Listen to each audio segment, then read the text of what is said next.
नमस्कार जितेंद्र जी। विपिन सिंह जी आ गए हैं, आपको भी नमस्कार।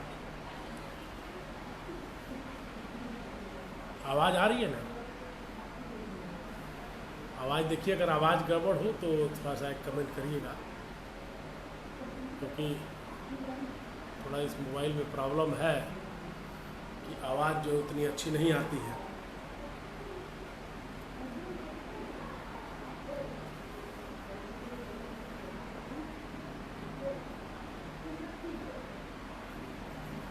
विपिन सिंह जी, आवाज़ के बारे में थोड़ा सा कमेंट दीजिए कि आवाज़ ठीक आ रही है या थोड़ी और बढ़ानी पड़ेगी। ठीक आवाज़ आ रही है? जितेंद्र जी, आवाज़ ठीक आ रही है क्या?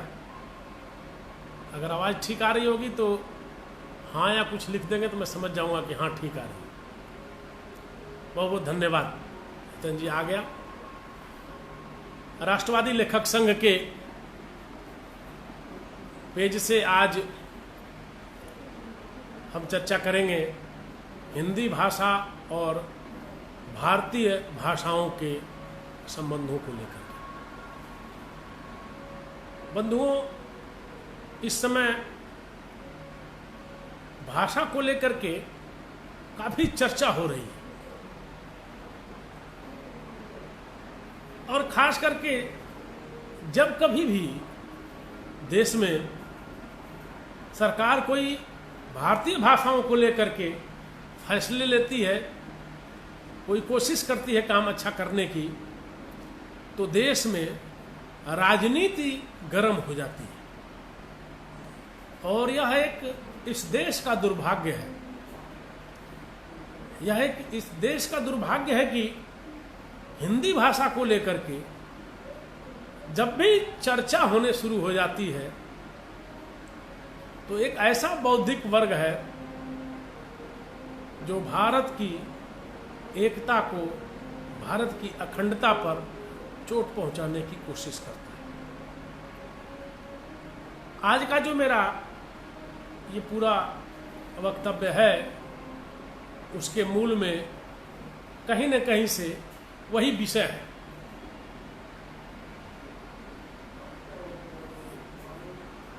आज का जो वक्तव्य है उसके मूल में कहीं से चिंता है कि हिंदी को लेकर के जब, और वो भी हिंदी का नई शिक्षा नीति में जिस बात की चर्चा हुई है उसमें तो साफ साफ कहा गया है मातृभाषा, क्षेत्रीय भाषा या राष्ट्रभाषा। तो इसमें कहीं से कोई भाषा को लेकर के संकट नहीं। जिस भी क्षेत्र में माध्यम भाषा होगी, या तो वहां की मातृभाषा होगी, या वहां की क्षेत्रीय भाषा होगी, और या राष्ट्रभाषा होगी। और इन सभी चीजों को, यानी मातृभाषा, क्षेत्रीय भाषा और राष्ट्रभाषा, इन सबका कॉन्सेप्ट, इन सबको लेकर विचार बहुत साफ है। कौन सा ऐसा समाज होगा जो अपनी भाषा में शिक्षा प्राप्त करना नहीं चाहे? कौन सा ऐसा समाज होगा जिसको इस बात का अधिकार नहीं होना चाहिए कि वो जिस भाषा में सहज अनुभव करता हो उस भाषा में ज्ञान प्राप्त करे? बंधुओं, लेकिन इस पूरी शिक्षा नीति में हिंदी भाषा की कहीं चर्चा नहीं है। फिर भी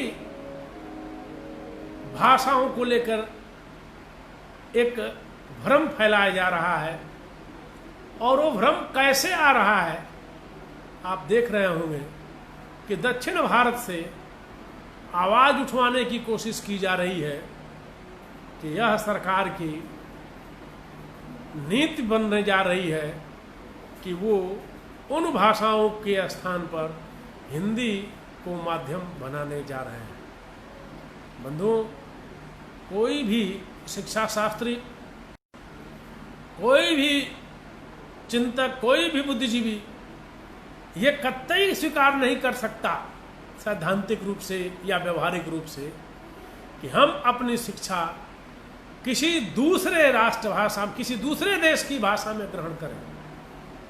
या भारत देश ही है जो साम्राज्यवादी गुलामी के दौर से अभी उबर नहीं पाया है, जो अपनी भाषा में जिसमें वो सहजता से अभिव्यक्ति दे सकता हो, उसमें शिक्षा की बात करने वाला। कहां विरोध है कि अगर तमिलनाडु में तमिल में पढ़ाई जाए, क्या समस्या है भाई? आसाम में असमी में पढ़ाया जाए, क्या समस्या है भाई?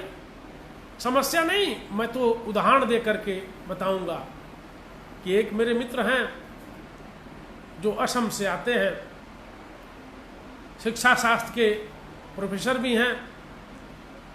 मेरी जब उनसे चर्चा हो रही थी तो उस चर्चा के दौरान उन्होंने जो बातें कही वो मैं आपसे साझा कर रहा हूँ, वो आपके बीच रख रहा हूँ, इससे शायद बातें और साफ होंगी। राजकुमार पांडे जी आ गए हैं, राजकिशोर जी आ गए हैं, मैं उनको नमस्कार करता हूँ। आकांक्षा सिंह आ गई है, सबका हार्दिक स्वागत है।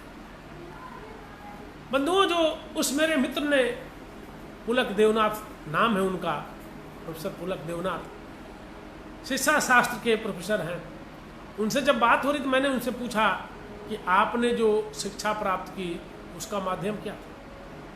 उन्होंने बहुत बेबाकी से बहुत साफ कहा कि असमी माध्यम से मैंने शिक्षा प्राप्त की, असमी भाषा के माध्यम से। मैंने उनको बार बार देखा कि यद्यपि वो अपना पेपर प्रेजेंटेशन कर रहे थे तो वो पेपर प्रेजेंटेशन तो अंग्रेजी माध्यम से कर रहे थे, लेकिन मैं जब देखता था कि वो प्रश्न पूछते थे तो प्रश्न हमेशा हिंदी में पूछते थे।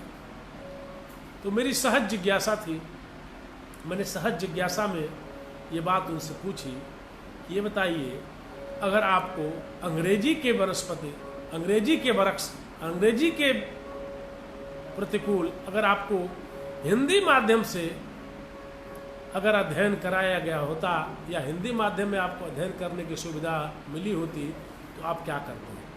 उन्होंने बड़ी सहजता से स्वीकार किया कि हमें हिंदी में उतनी कठिनाई नहीं होती है जितनी अंग्रेजी में होती है। बंधुओं, उनका जो यह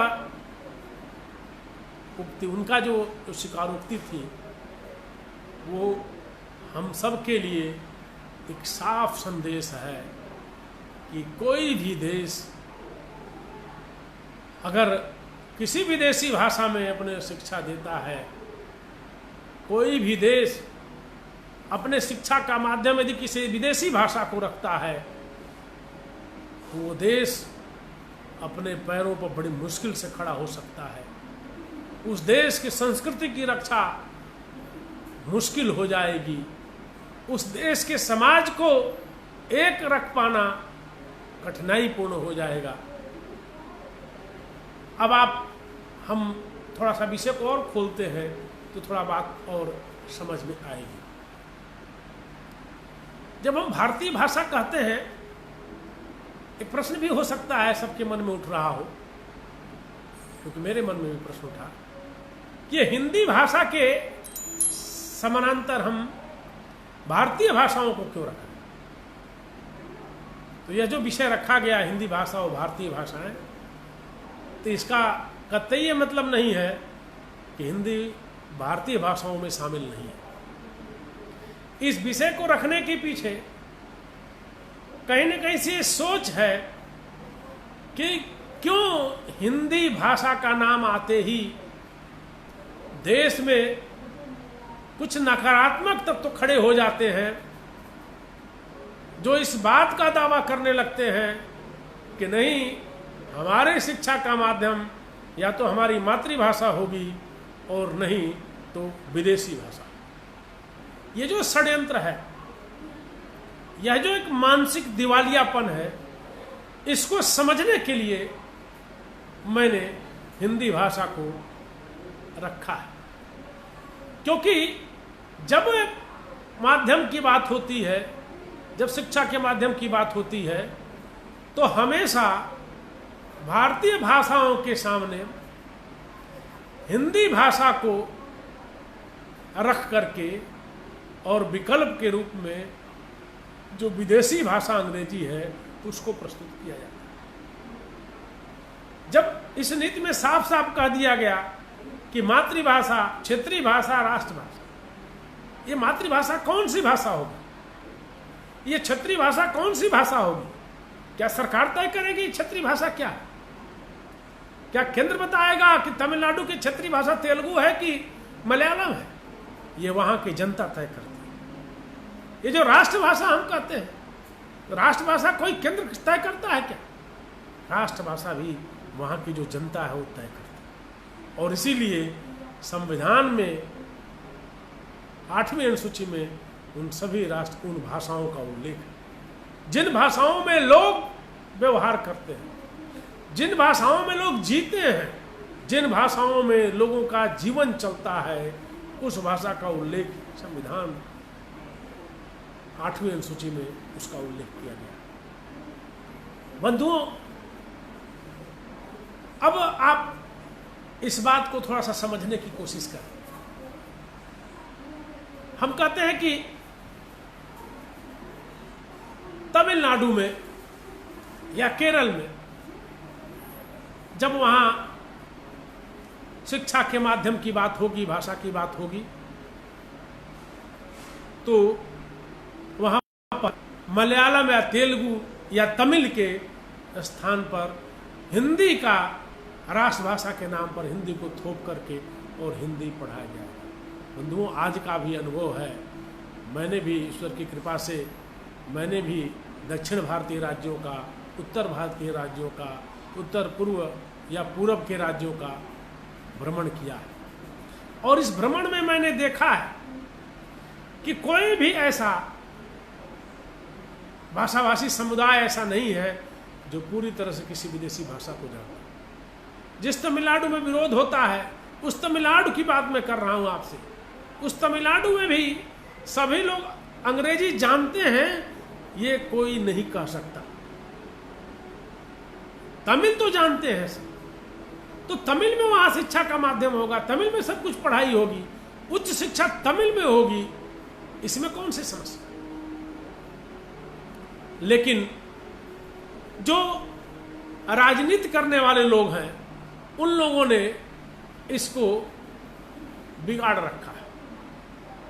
और बिगाड़ रखा है जब मैंने कहा, तो कहीं न कहीं से उनको हिंदी का भय दिखा करके और अंग्रेजी को विकल्प के रूप में प्रस्तुत किया।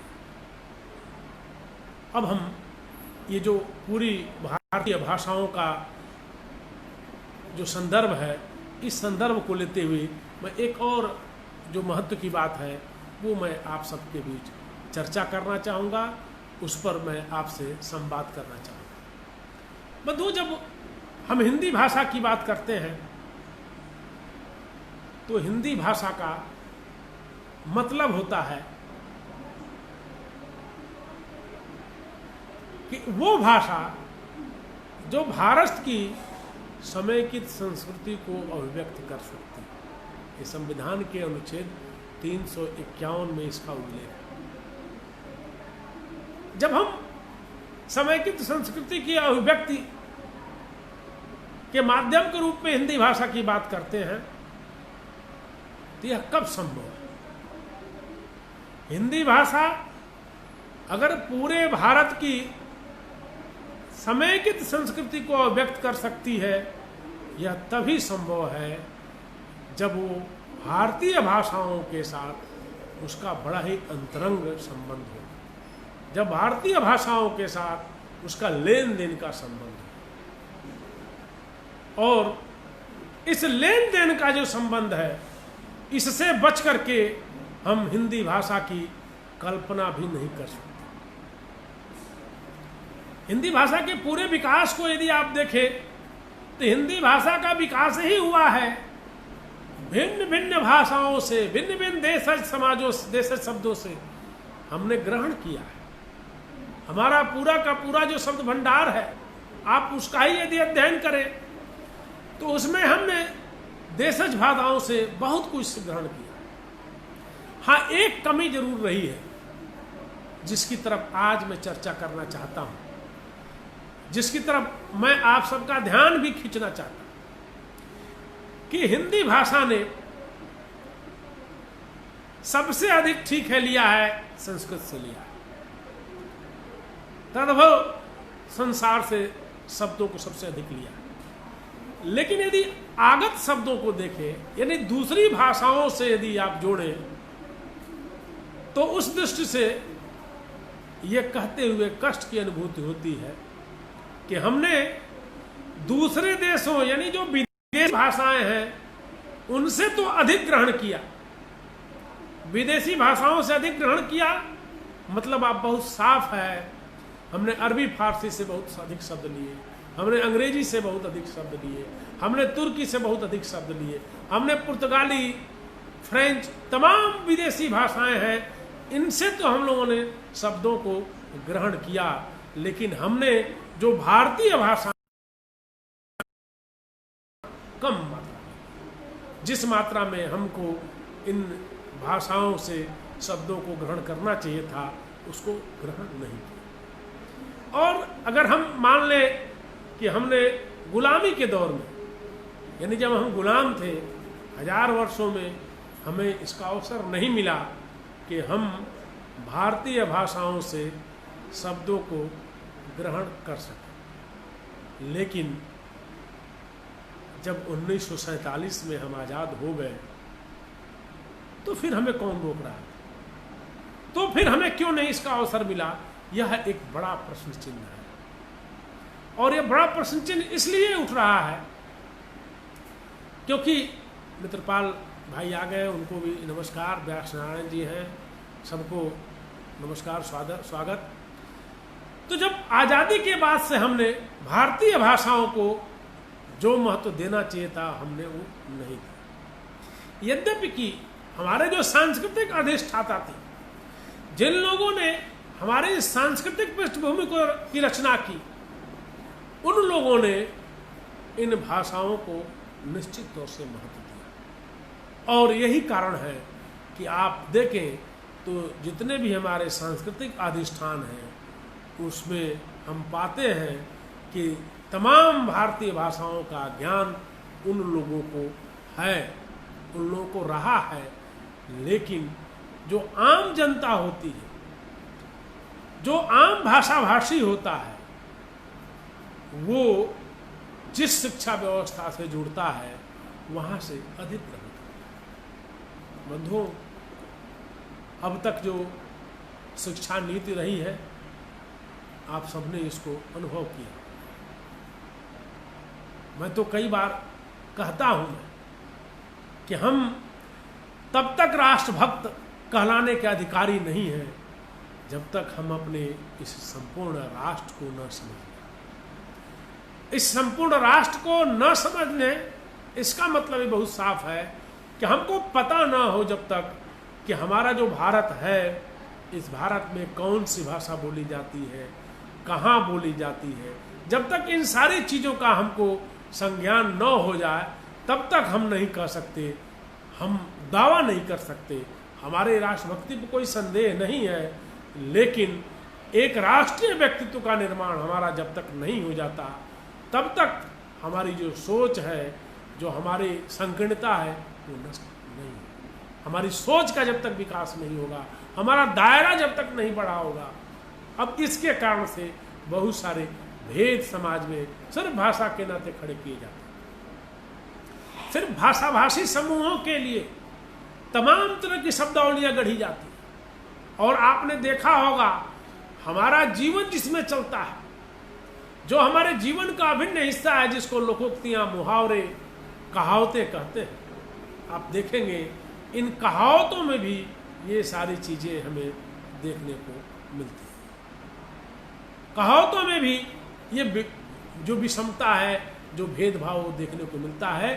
क्योंकि हम जो अपना पूरा भारत है, उस पूरे भारत में जो भाषाएं बोली जाती हैं, जो उनका आचार व्यवहार है, जो उनका खान पान है, जो उनका पहनावा है, जो उनके सांस्कृतिक, जो कह सकते हैं जो उनके संस्कार हैं, उनकी जो सामान्य सामाजिक संस्थाएं हैं, उनके बारे में हमारे पास ज्ञान नहीं होता। तो सबसे पहली जो आवश्यकता है कि हम जो भारत की भाषाएं हैं, जो भारत के भाषाभाषी समूह हैं, जो भारत के भाषाभाषी समूहों की सांस्कृतिक, सामाजिक, आर्थिक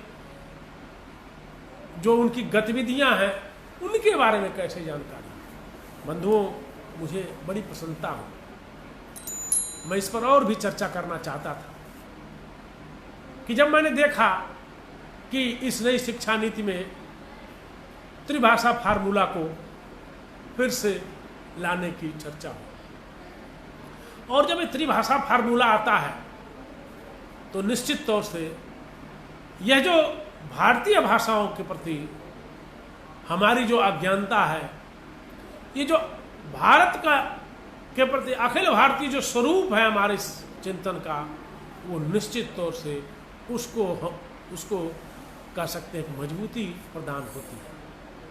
अब कल्पना करिए, आने वाले समय में अगर हमारे जो अनुपालनकर्ता अधिकारीगण हैं, जो संस्थाएं हैं, उन संस्थाओं ने भारतीय भाषाओं को शिक्षा का अंग बना दिया, जो पाठ्यक्रम का हिस्सा बना दिया, तो अगर हमने उनको पाठ्यक्रम का हिस्सा बना दिया तो आप कल्पना करिए कि एक सुदूरवर्ती मिजोरम में अगर 3 भाषाओं में एक भाषा तमिल और एक भाषा तेलुगु, या एक भाषा तमिल और एक भाषा मराठी का चयन करता है अपनी मातृभाषा के साथ साथ, तो जब वो किसी भाषा को पढ़ता है तो उस पूरे समूह के सामाजिक, सांस्कृतिक, आर्थिक चिंतन परंपरा को पढ़ता है, वहाँ के लोगों के जीवन को पढ़ता है,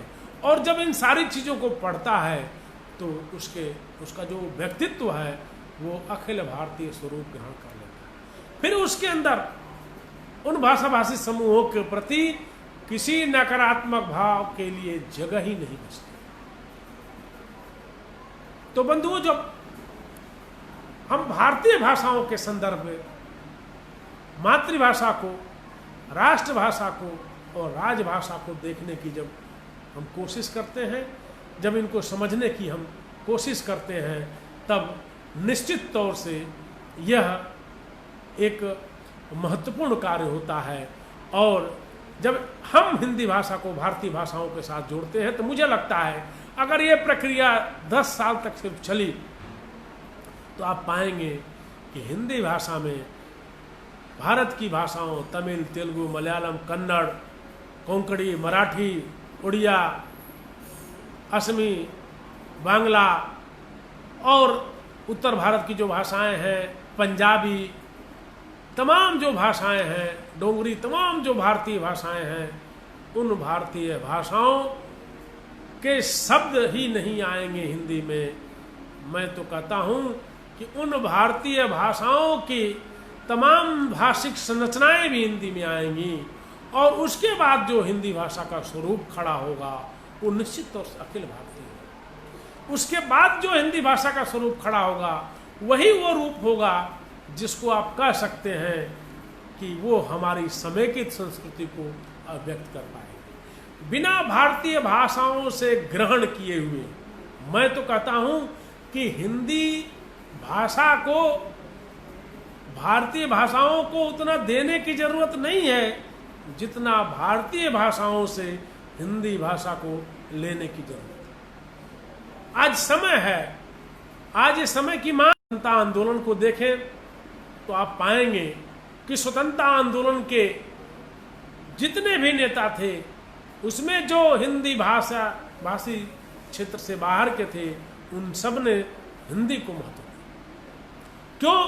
क्योंकि उनको पता था कि हिंदी का प्रयोग क्षेत्र बड़ा है। भारत का एक बड़ा भूभाग है जो हिंदी भाषी है, और उस बड़े भूभाग के साथ पूरे देश को खड़ा किया है। इस भाषा के माध्यम से हम पूरे देश को खड़ा कर सकते हैं।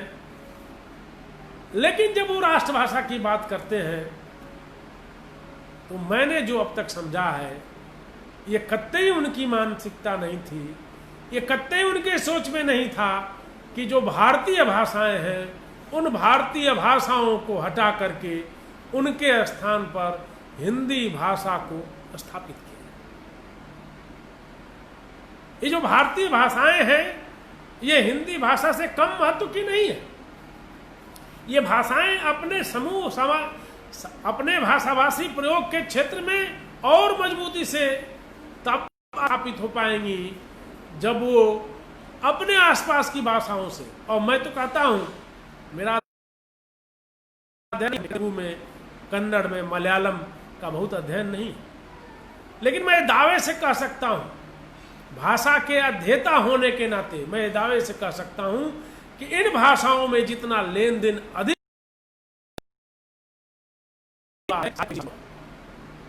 क्यों? क्योंकि इन भाषाभाषी समूह के लोग एक दूसरे से लेन देन करते हैं, उनके सांस्कृतिक आदान प्रदान हैं, उनके सामाजिक आदान प्रदान हैं, उनके आर्थिक आदान प्रदान हैं। और जब दो लोग, दो समूह सामाजिक, सांस्कृतिक, आर्थिक, धार्मिक आदान प्रदान करता है तो उसमें सहज रूप से भाषा में, भाषा के तत्वों का भी आदान प्रदान होता है।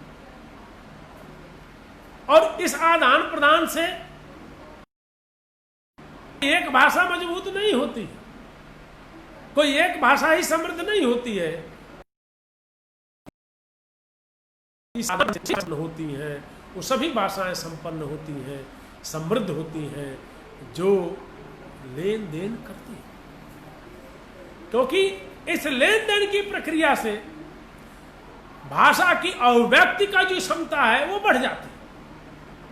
एक बड़ी मूल बात है जिसकी मैं चर्चा आप सबसे करना चाहता हूं कि भाषा निर्वात की चीज नहीं है। भाषा निर्वात में नहीं चलती। भाषा कोई कृत्रिम अवधारणा नहीं है।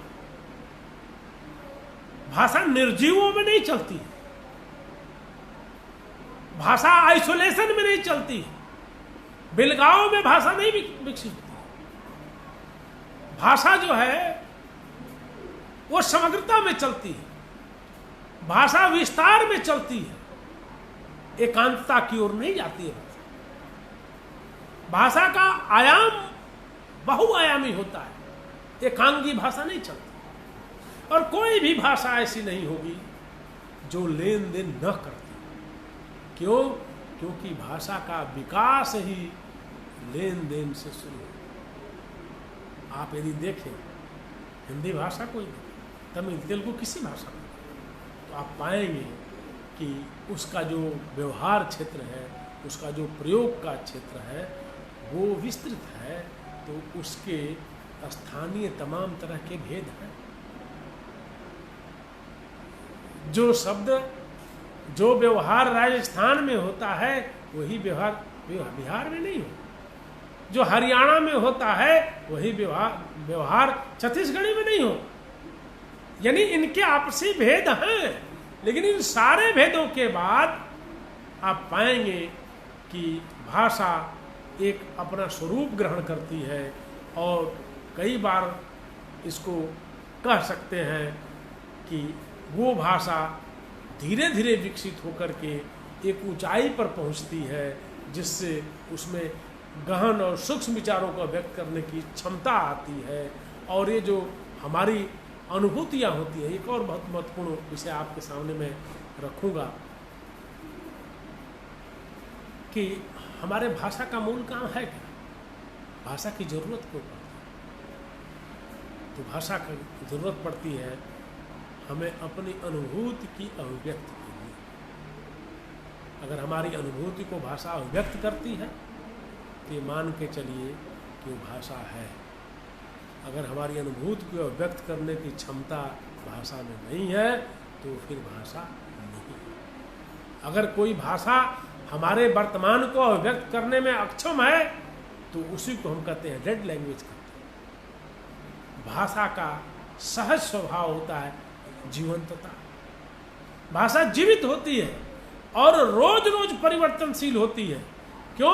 क्योंकि हमारे जीवन में भी, हमारी प्रकृति में, हमारी सृष्टि में रोज परिवर्तन होता है। तो इसलिए भाषा को एकांगी दृष्टिकोण से नहीं देखा। जब हम हिंदी भाषा की बात करते हैं, और मैंने आज का जो विषय रखा वो खास करके इसलिए हिंदी भाषा को भारतीय भाषाओं के साथ रखा कि हमको जो भारतीय भाषाएं हैं उनसे ग्रहण करने की जरूरत है। हमको जब हम हिंदी भाषा की बात करें तो हमारे दिमाग में, हमारा मन मस्तिष्क एकदम साफ होना चाहिए कि हम जो है भारत की भाषाओं से ग्रहण करेंगे। और अभी तक भारतीय भाषाओं से शब्दों को, रूपों को, वाक्य की संरचना के तमाम अवयवों को, पदबंधों को, क्रिया को, उनकी तमाम संरचनाओं को, प्रत्यय को, उपसर्ग को, इन सबको हमने अभी तक ग्रहण नहीं किया है जिस मात्रा में हमको ग्रहण करना चाहिए। यदि हमने ग्रहण किया होता तो आज हिंदी, या कह सकते हैं जो भारतीय भाषाएं, इतनी समृद्ध होती कि हमको आज विदेशी भाषा का मुंह नहीं देखना। बंधुओं, ये जो हिंदी भाषा का, ये जो भारतीय भाषाओं के जो संबंध है, ये बड़ा महत्व का है। एक बात और कह के अपनी बात को मैं पूरी करूंगा कि हिंदी भाषा का भारतीय भाषाओं के साथ खून का रिश्ता है। इसलिए आप देखेंगे कि हमेशा हिंदी को भारतीय भाषाओं के समानांतर, उसके सामने, उसके पैरेलल खड़ा करने की कोशिश की जाती है। मैं कहता हूँ कि हिंदी से अंग्रेजी का तो कोई विवाद ही नहीं रहा। संविधान सभा की पूरी बहस को देख लीजिए, अंग्रेजी का तो मुद्दा ही नहीं था उसमें। पूरे भारत देश में हमारी राष्ट्रभाषा का मुद्दा हो, शिक्षा के माध्यम का भी मुद्दा हो, कहीं अंग्रेजी खड़ी नहीं थी। लेकिन हमारे लोगों ने, हमारे जो शासनकर्ता थे, जो सत्ता पर बैठे लोग थे, उन लोगों ने बिना चर्चा किए हुए हमारी जो आस्था थी आज़ादी की दीवानों के प्रति, हमारा जो समर्पण था, उसका कह सकते हैं उस पर चोट पहुंचाते हुए बिना किसी चर्चा के हिंदी के को हटा करके, कह सकते हैं हिंदी को ज्यों का त्यों छोड़ करके और अंग्रेजी का प्रयोग किया। हमारी लड़ाई वास्तव में ऐसे लोगों से है जो लोग जब भी भाषा का नाम आता है तो भारतीय भाषाओं के सामने हिंदी को रखते हैं। हिंदी का भारतीय भाषाओं से अनुपूरक संबंध है, एक दूसरे से जुड़े हुए संबंध हैं, लेकिन विदेशी भाषाओं से हमारा वो संबंध नहीं है। और इसलिए जब वो विदेशी भाषा के, कह सकते हैं उसको स्थापन करने के लिए हिंदी खड़ी होती है या भारतीय भाषाएं खड़ी होती हैं, तो वहाँ तुरंत लोग इस पर आरोपण करते हैं। बंधुओं, आज मैं अपनी बात को इतना ही रख करके आप सबको इस बात के लिए ज़रूर कहूँगा कि आप जब हिंदी की बात करिए तो भारतीय भाषाओं के साथ करिए और कोशिश करिए कि किसी न किसी एक भारतीय भाषा को आप जानें और समझें। बहुत बहुत धन्यवाद।